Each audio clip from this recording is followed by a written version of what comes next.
Dalam kurun waktu 10 tahun terakhir, sejumlah daerah begitu giat mengembangkan inovasi dalam berbagai aspek. Sebut saja aspek tata kelola pemerintahan, di mana pemerintah daerah mulai mengupayakan pengembangan sistem transparansi, serta mekanisme penanganan aduan masyarakat yang lebih cepat dan mudah.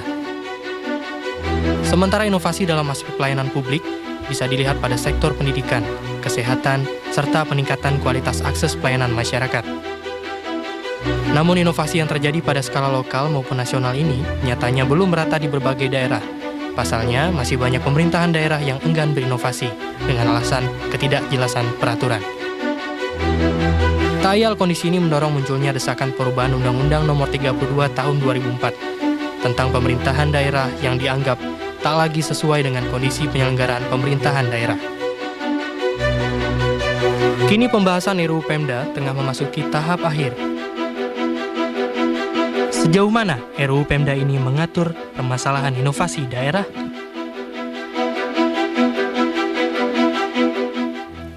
Terima kasih Anda masih di Suara Anda, pemirsa. Semangat rancangan Undang-Undang Pemda guna mendorong inovasi tentu saja patut dihargai. Sejauh mana pasal-pasal dalam RUU Pemda mengatur masalah seputar inovasi di daerah ini. Untuk membahasnya sudah hadir bersama saya Dirjen Otonomi Daerah Kementerian Dalam Negeri Jo Hermansyah Johan.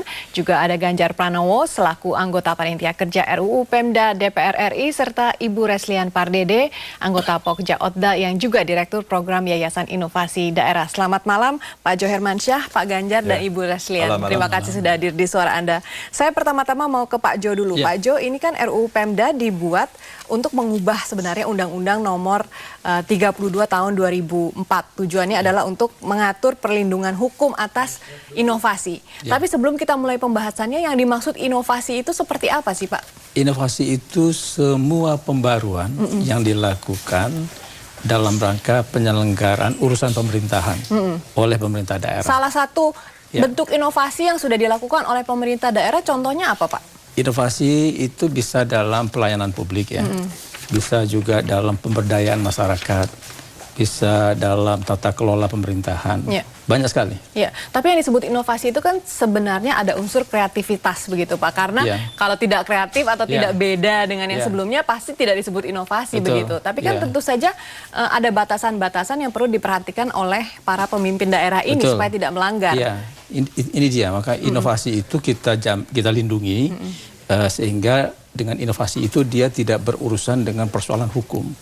Nah, ini di pasal-pasal di RUU Pemda ini, di perubahan Undang-Undang 32 pertama kali kita lakukan. Di Undang-Undang Pemda 32 yang sekarang tidak ada.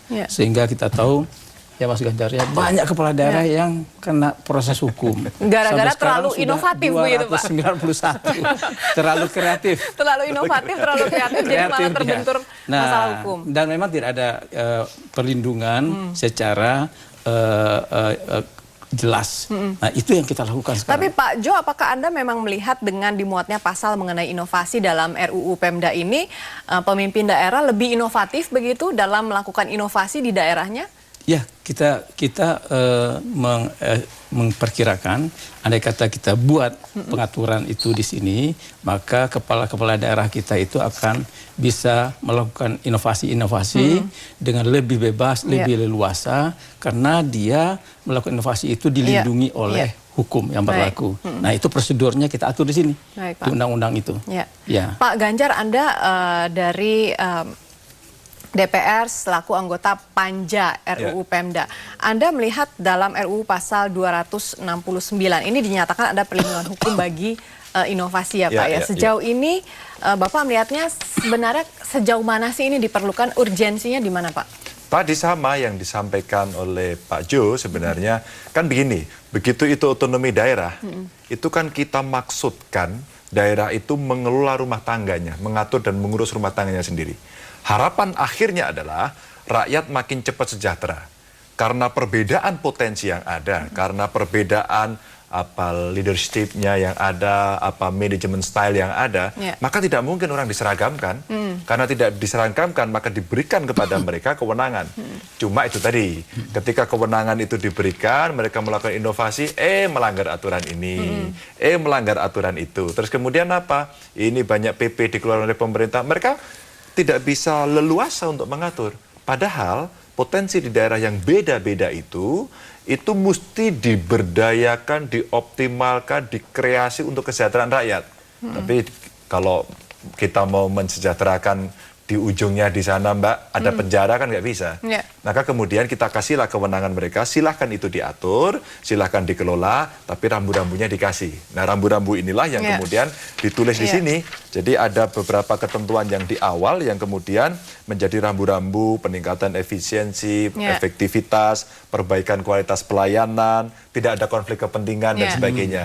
Itu antara lain yang mesti dijaga. Kalau Ibu Reslian dari Pokja Odda sendiri melihat urgensi dari rambu-rambu ini sejauh mana, Bu? Iya, saya mewakili Pokja Odda yang terdiri dari 6 organisasi masyarakat sipil. Kami menghargai adanya pasal mengenai inovasi ini dalam RUU Pemda, karena ini merupakan pasal yang baru.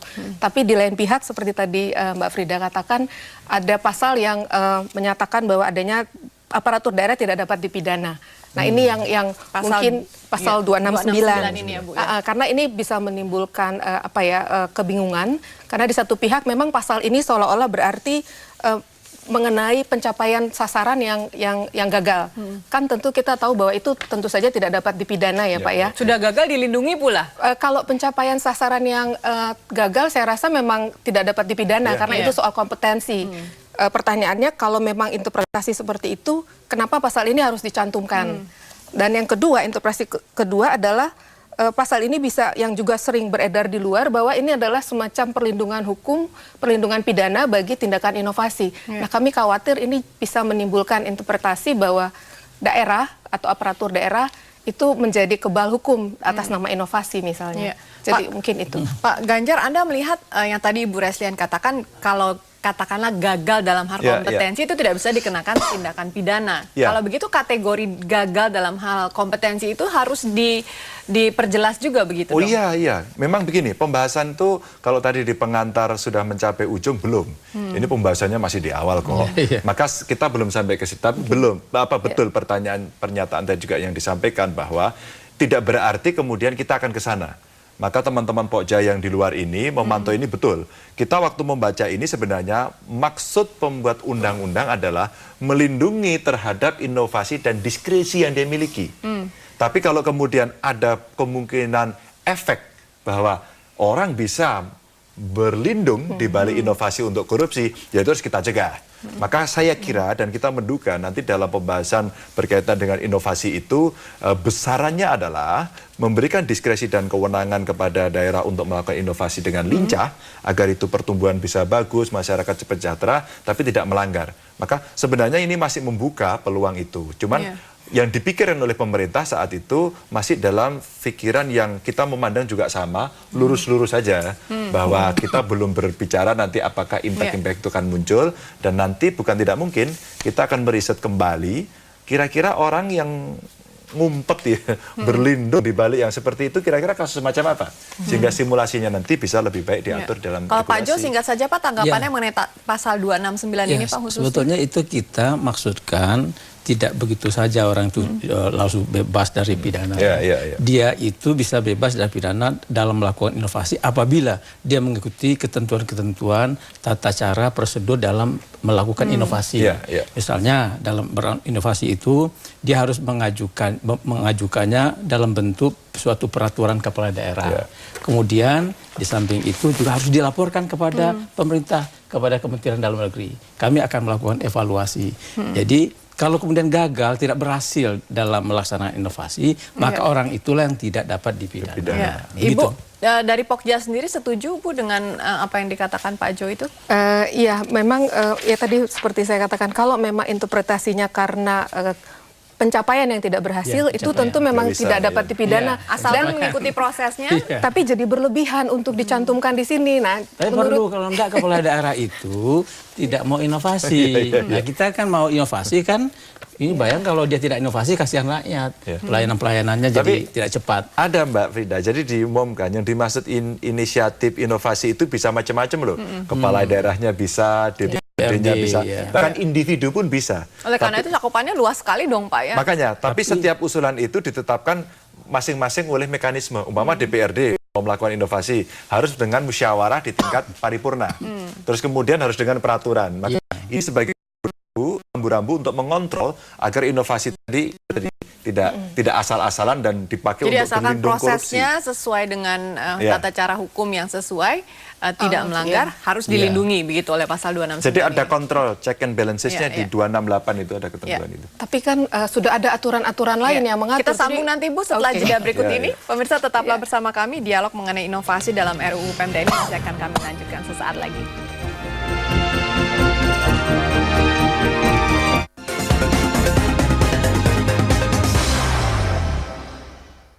Dipersembahkan oleh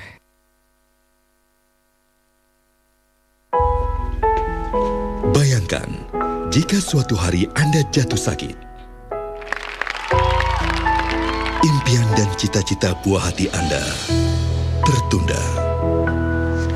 Di AXA, kami memberikan akses perawatan medis yang tepat serta perencanaan keuangan untuk masa depan Anda dan keluarga. Tak perlu memilih menjadi sehat atau sejahtera. Bersama AXA, Anda mendapatkan keduanya. Ingat sehat, ingat AXA. AXA, Redefining Insurance.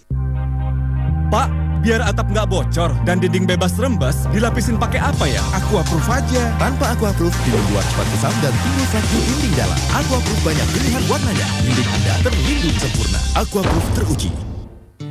Kesenian harus total. Makanya aku percaya antangin JRG yang total melindungiku dari masuk angin. Hangatnya antangin JRG total menjagaku. Pome dengan real antioksidan hanya ada di Love Juice Pome. Minum Love Juice Pome setiap hari, melindungi dari polusi agar tubuh tetap fit.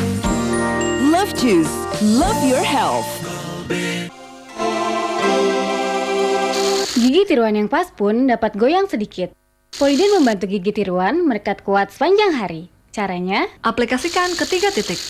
Tekan perlahan, tahan, dan gigit selama beberapa detik. Untuk melepas, kumurlah dengan air, goyangkan gigi tiruan secara perlahan, dan tarik dengan lembut. Poliden krim perekat gigi tiruan hanya Rp600-an per pemakaian. Dapatkan Poliden krim perekat gigi tiruan di supermarket atau apotek terdekat. Persembahan Medivax untuk Poliden. Tango Waffle dengan susu dan coklat tebal serta Rice Crispy garing dijamin bikin ketagihan. Beli Tango Waffle sebanyak-banyaknya dan menangkan hadiah langsung miliaran rupiah. Satu, mana cukup. Molto baru dengan essential oil. Harumnya seperti aromaterapi. Bangkitkan suasana hati dengan keharuman seperti aromaterapi dari Molto. Rasakan keharuman seperti aromaterapi dari Molto Aroma Essence baru yang tahan lebih lama.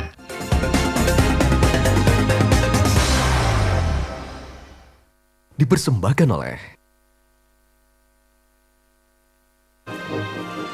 Anda masih di Suara Anda dalam inovasi dalam RUU Pemda. Saya langsung ke Ibu Reslian. Ibu, dari Pokja sendiri sedikit ada keberatan dengan apa yang tercantum dalam pasal 269 ini. Sepertinya kalimat aparatur daerah tidak dapat dipidana itu mungkin terlalu kuat begitu Bu konotasinya. Iya, jadi menurut pendapat kami mungkin memang maksudnya baik dan kami sudah membaca dari naskah akademik pendasaran kenapa muncul pasal ini di RUU Pemda karena memang dikatakan minim inovasi karena pemerintah daerah menjadi takut enggan ya karena ketidakpastian peraturan.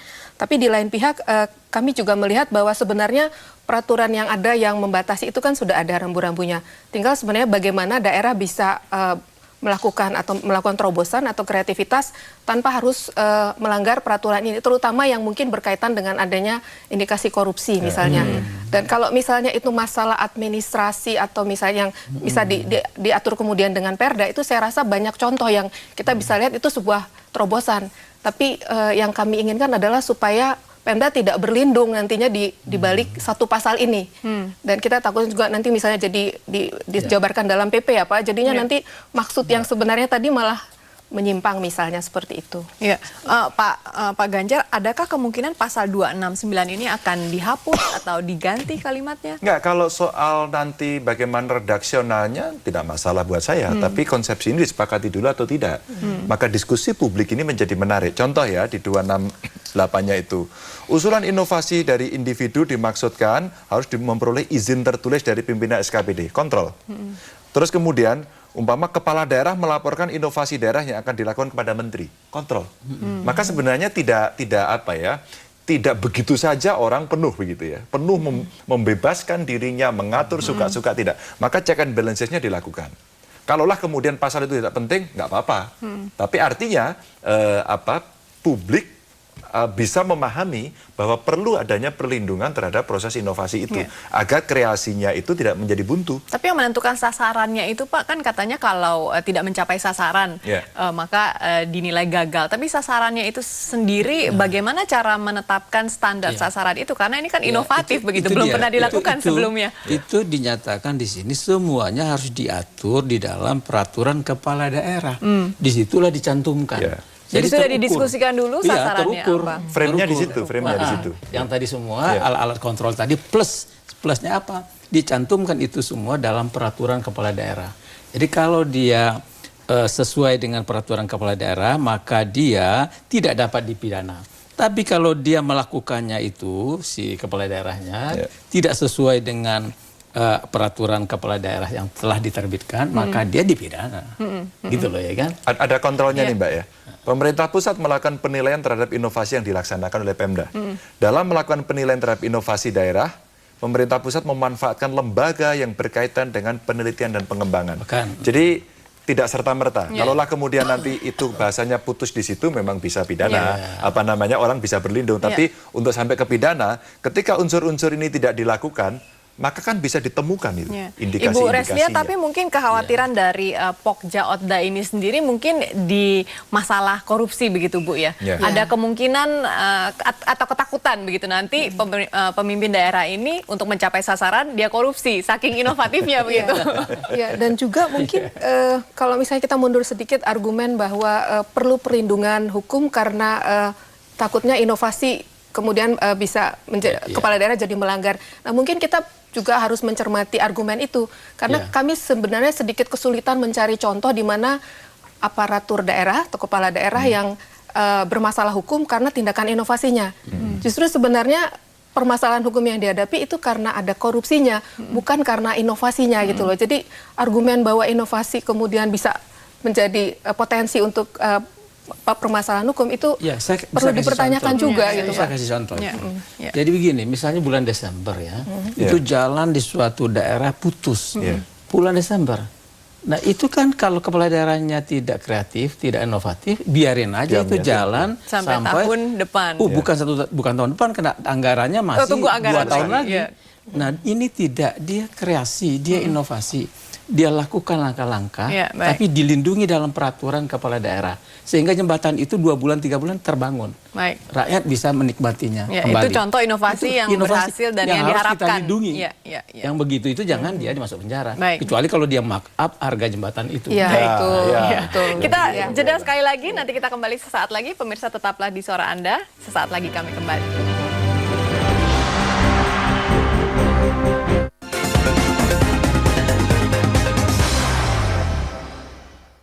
Dipersembahkan oleh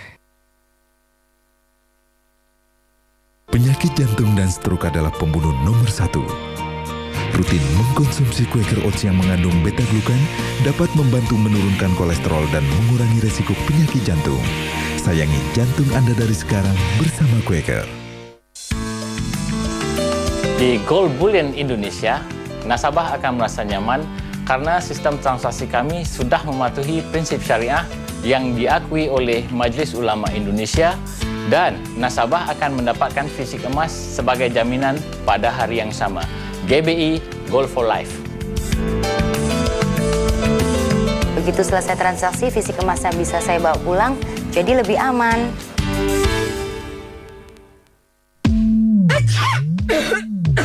Pak, ada Paramex?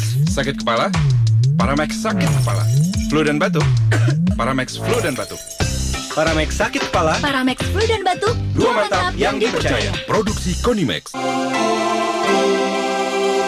Gigi tiruan yang pas pun dapat goyang sedikit. Polident membantu gigi tiruan merekat kuat sepanjang hari. Caranya? Aplikasikan ketiga titik. Tekan perlahan, tahan, dan gigit selama beberapa detik. Untuk melepas, kumurlah dengan air, goyangkan gigi tiruan secara perlahan, dan tarik dengan lembut. Poliden krim perekat gigi tiruan hanya Rp600 per pemakaian. Dapatkan Poliden krim perekat gigi tiruan di supermarket atau apotek terdekat. Persembahan Medivex untuk Poliden. Dari tunas-tunas yang terus bermunculan, tercipta energi bagi masa depan. Untuk menumbuhkan potensi mereka, kami menunjang pendidikan yang bersahabat dengan bumi dan sarana yang melengkapinya. Prestasi berkembang, inovasi tercipta yang menghasilkan energi bagi bangsa. Bersama melangkah maju menjadi kekuatan yang memberi energi bagi Asia.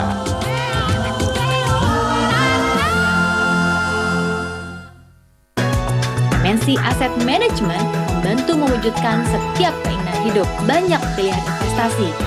Hasilnya optimal dan sudah saya nikmati. Ingat reksadana, ingat MNC Asset Management.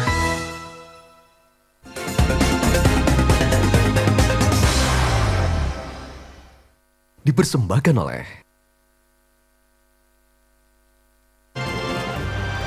Ya, dan pemirsa masih di suara Anda dalam bahasan inovasi dalam RUU Pemda dan sudah bergabung melalui telepon ini Wali Kota Pekalongan Pak Bashir Ahmad yang akan berbagi pengalaman dan ceritanya. Selamat malam Pak Bashir. Selamat malam, Assalamualaikum warahmatullahi wabarakatuh. Waalaikumsalam. Pak Bashir, Anda sebagai salah satu pemimpin daerah, bisakah Anda berbagi dengan kita bagaimana caranya atau apa tantangan yang Anda temui dalam melaksanakan inovasi di daerah Anda tanpa melanggar hukum begitu Pak? Ya, jadi yang pertama kita ini kan mempunyai rumah tangga dan kita tahu bahwa ada kewenangan-kewenangan yang bisa kita lakukan dan tentu kewenangan ini yang boleh.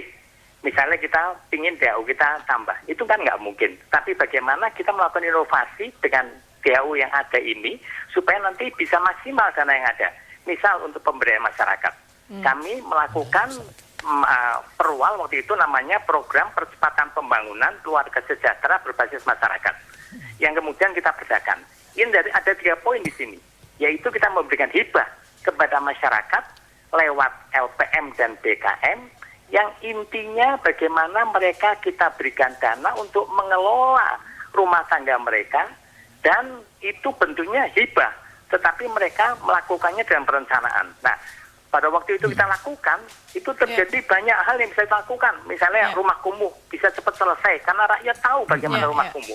Dan anggaran itu sampai dengan 5% yang kita lakukan dari APBD kita. Nah, tiba-tiba saja, karena nggak ada undang-undang, kami inspektorat dianggap itu kesalahan. Nah, inilah yang saya harapkan bisa dilakukan undang-undang yang baik itu mungkin, Mbak. Ya, baik. Pak Bashir, terima kasih Pak atas sudah bergabung di suara Anda malam ini. Iya, sama-sama. Terima kasih. Ya, baik, terima kasih Pak Bashir Ahmad. Ini waktunya singkat sekali. Saya minta mungkin masing-masing memberikan closing statement-nya, dimulai dari Pak Jo dulu, Pak. Ya, jadi kita memang inovasi bagi penyelenggara pemerintah daerah ini perlu kita jamin, kita buat sehingga ada kepastian hukum bagi kepala daerah dalam melakukan inovasi, dan inovasi yang benar ya, bukan inovasi yang salah. Yang kalau yang salah tetap kena pidana. Baik, Pak Ganjar, perlu ini adanya pendasaran hukum untuk mendorong inovasi di daerah ini. Yang penting seperti Habib Bashir tadi sampaikan. Jadi beliau sampaikan bahwa butuh perlindungan. Jadi kalau ada perlindungan, ada diskresi yang diberikan, mereka nyaman. Dan itu misi-misi yang sucinya dibawa. Tapi yang misi nggak suci ya mesti kita batasi. Selesainya kapan ini Pak kira-kira? Nah, ini kalau kita bisa berharap April nanti selesai, bagus. Tapi begini, teman-teman dari LSM, kemudian dari seluruh pengamat, masih ada ruang terbuka untuk melakukan kritik. Baik, Ibu Reslian, silakan Ibu. Ya, dari Pokja kami hanya berharap supaya pasal ini tetap dijaga supaya tidak memberikan semacam cek kosong kepada pemerintah daerah, sehingga harus ada batasan-batasan mana yang tetap harus mengikuti rambu-rambu yang ada, supaya tidak berbenturan dan menciptakan ketidakpastian hukum. Ya, baik. Terima kasih Bapak-Bapak dan juga Ibu Reslian, selamat malam. Dan pemirsa, terima kasih juga kepada Anda yang sudah setia bersama kami selama 1 jam terakhir di Suara Anda. Saya Frida Litwina dan tim yang bertugas undur diri dulu. Selamat malam dan sampai jumpa.